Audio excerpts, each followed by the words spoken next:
Ok, ça fait un peu moins d'une semaine que j'ai fait une vidéo parce que en fait j'étais pris dans mes travaux d'école. Bon, je vais me reprendre aujourd'hui, là. J'ai trouvé des idées, en fait une idée pour faire l'équivalent de 300-400 vidéos. Donc, je vous montre. Euh, donc le livre s'appelle Toutes les réponses aux questions que vous ne vous êtes jamais posées. Dans le fond, je vais vous montrer. Comme ça ici, admettons, vous avez une question vraiment par rapport, puis vous avez l'explication ici. Puis en dessous, vous avez une question du même sujet à peu près, puis une petite explication, la plus petite. Donc, moi je suis rendu à la page 99, puis en tout, il y a euh, 400, 400 questions. Donc, je suis à un quart près. C'est de Philippe Nessman. J'ai regardé sur internet, il y a plus qu'un tome. Puis en plus, c'est très intéressant, c'est de la culture générale. Donc, j'ai pensé vous en faire une par vidéo. Bon, j'aimerais ça aussi alterner avec d'autres sortes de vidéos, parce que ça peut devenir long. Mais j'ai pensé que ça serait très intéressant. Donc, c'est ce que je vais vous faire aujourd'hui. Donc, en fait, je ne vais pas vous donner où est-ce que je suis rendu. Là. Je vais partir du début. Puis c'est très intéressant. En fait, vous avez sur tout. Vous avez sur la nourriture, les vêtements, les marques, sport et loisirs, religion et mythologie, les arts, signes et mesures, mots et expressions, bon, plein de choses. C'est super intéressant. Je vais vous lire la couverture arrière. Je vais vous lire ce qui est écrit. D'où viennent les noms des notes de musique, pourquoi les Anglais roulent-ils à gauche, Jules César est-il né par une césarienne, en quelle année Jésus est-il né, pourquoi quand on chose du 39 n'a-t-on pas les pieds qui mesurent 39 cm. Donc ça, c'est quelques questions qu'il y a dans le livre. Vous trouverez les réponses à ces questions que vous ne vous êtes sans doute jamais posées dans cet ouvrage. De, de plus petits détails de notre vie quotidienne aux phénomènes les plus spectaculaires, mille et une choses à apprendre en s'amusant. Bon, je sais pas si on s'amuse tant que ça, là, mais en tout cas, on en apprend certains. C'est ce qu'il va y avoir aujourd'hui dans la vidéo. Ok, j'espère que je ne vais pas bégayer ou faire quelque chose du genre. J'espère que vous allez bien comprendre. Donc, je vous en lire une première. Donc, la première partie du livre, c'est Vie quotidienne et coutumes. Puis la première question, c'est bonjour. Mais au fait, pourquoi se sort-on la main quand on se dit bonjour? Donc, je vais vous lire le petit texte ici. Puis je pourrais vous lire aussi la deuxième. Là, vous verrez à la fin, là, il y a un lien entre les deux questions. Donc, pourquoi se sort-on la main quand on se dit bonjour? Les gestes de politesse ont parfois une raison précise. Ainsi, lorsqu'un homme et une femme montent un escalier, la politesse veut que l'homme passe en premier. Pourquoi?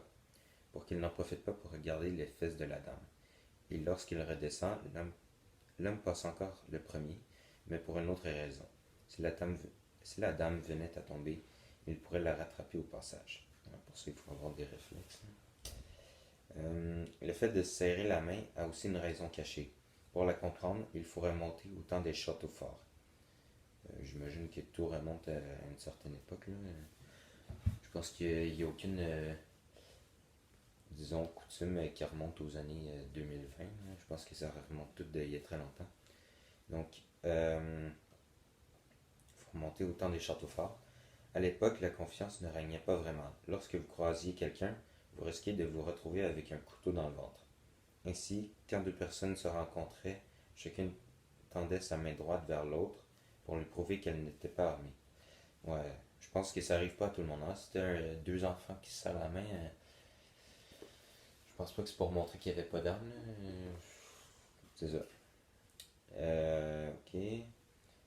Pourquoi la main droite et pas la main gauche? Ben là, c'est évident, là, parce que la majorité des humains sont droitiers. Par exemple, moi je suis droitier. C'est avec cette main qu'on maniait les armes. Donc, c'est pour ça qu'on se dit bonjour. C'est pour éviter de se faire attaquer. Deuxième question. Pourquoi, pourquoi cogne-t-on le verre pour trinquer? Ok. Dans le fond, ça j'ai catché là, le lien. C'est que ça remonte à peu près au même temps. Ok. Ils disent, au Moyen Âge, lorsqu'on vous offrait à boire, il fallait vous méfier. Le verre contenait peut-être du poison. Avant de boire, les deux buveurs cognaient leur verre de manière qu'un peu de boisson de chaque verre se retrouve dans le verre de l'autre. Ainsi, chacun montrait à l'autre qu'il n'avait pas de mauvaise intention. C'est logique, puis assez intelligent. Faut que tu cognes de la bonne façon hein, pour que ça change comme du monde. Hein. Ok, fait que c'est ça que. Ah, ça commence à la page 22. Bon, finalement, il n'y a pas 400, il y en a 390. Non, 378. Bon, c'est quand même assez. Là. Ben, j'espère que vous avez aimé parce que. Puis que j'ai pas trop. Tu sais, que je parle puis que vous entendiez mal. Si oui, ben, je sais pas si je pourrais peut-être prendre un micro avec mes écouteurs. Ça, ça pourrait peut-être bien marcher. Ok. Donc, ben, je vous le remonte là, si jamais ça vous tente de l'acheter. Là, c'est super intéressant. Donc, il y a de la bonne culture générale. C'est de Marabout. Je sais pas si c'est ça le.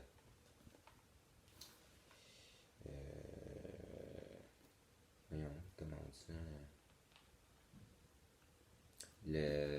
Putain, la compagnie qui font les livres. Bon, c'est Marabout, selon moi. Là. Bon, fait que c'est ça. J'espère que vous avez aimé ça. Si oui, tant mieux parce que c'est ça qu'il va y avoir pour les jours à venir. Je pourrais pas faire de vidéo le dimanche parce que le dimanche, je vais être beaucoup trop occupé pour plusieurs raisons, là, pour l'école, le travail et tout. Donc, c'est ça, là, j'espère que ça vous aura plu. Si oui, abonnez-vous, puis c'est ça. Ciao!